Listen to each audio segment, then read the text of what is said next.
My entire startup just moved from New Zealand to Austin, Texas, and a lot of people have asked me how we actually did this, what was the visa process like, and how our entire team is over here. So I'm going to tell you the story while I make my meal prep for the week. So the story actually starts about a year and a half ago. I joined the startup. To give you context, it's an AI education startup, and we're trying to build the world's best way to learn.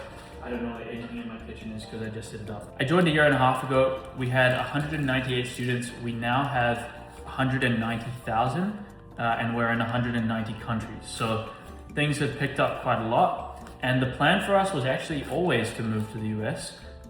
We were supposed to move last year in July, but that just gives you a bit of an understanding how difficult this process is and how long it takes. It definitely took longer than we expected. But essentially, we were going in under an E2 visa, and this is an essential employees visa. So Amber, our founder, she goes first. She essentially has to show that we're a legit company, we're registered, we've been incorporated here, that she's invested in the US, that she's going to be beneficial for the economy.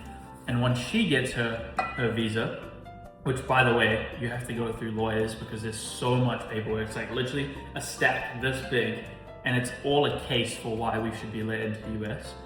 Once she gets accepted, that then kind of paths the way for the rest of the team, and she sponsors us. And we all come in under essential employees.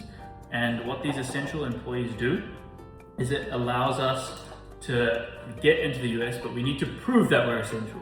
So we need to prove that we have some sort of knowledge that is valuable to the company and is hard to be replicated in the US.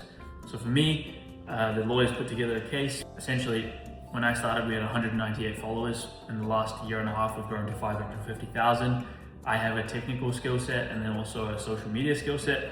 So the case was relatively straightforward, and the questions that you get asked, because you have to do an in-person interview with someone who reads through your case and asks you questions about the company, about your role, about your intentions in the US, how long you plan to stay there.